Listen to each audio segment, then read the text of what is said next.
I originally went to see Dr. Sanger when my vision deteriorated rapidly about a year ago. It looked like I had a white fog in front of my eyes, and also when I could barely see through it, there were gaps. During the eye examination, you can evaluate the back of the eye very carefully. And in some patients, you will see tiny little red dots and tiny little white dots in the scans. And that can be indicative of undiagnosed diabetes or high blood pressure or sometimes a blood disorder. He sat me down and he said, okay, you have to get to a GP immediately and get tested for diabetes and hypertension, because generally these things cause the retinal hemorrhaging that you're experiencing. Also, you're going to need a CAT scan because there is something anomalous in your skull that's a little disconcerting that has to be looked into. I had surgery 3 days later, emergency, urgent.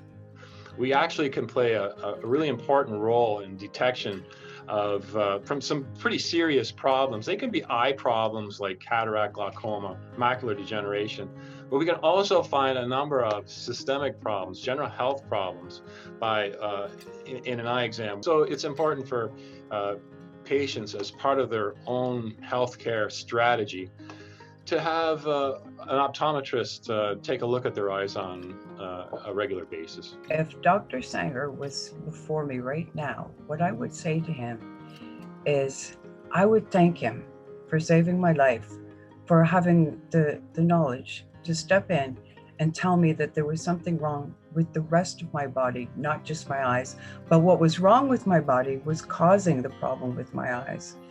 So I would definitely thank him for stepping in and saving my life. That was the best thing of all. My life has changed completely. You know, it happens relatively commonly in here. And in your younger years, you really makes you feel very good about what you're doing. And you still do, but it's surprising how often that'll happen. It's all part of the job. Ontario optometrists are essential healthcare providers, but without changes to OHIP coverage, we may not be able to provide care to everyone. Visit saveeyecare.ca and see how you can open the government's eyes to avert a crisis in care.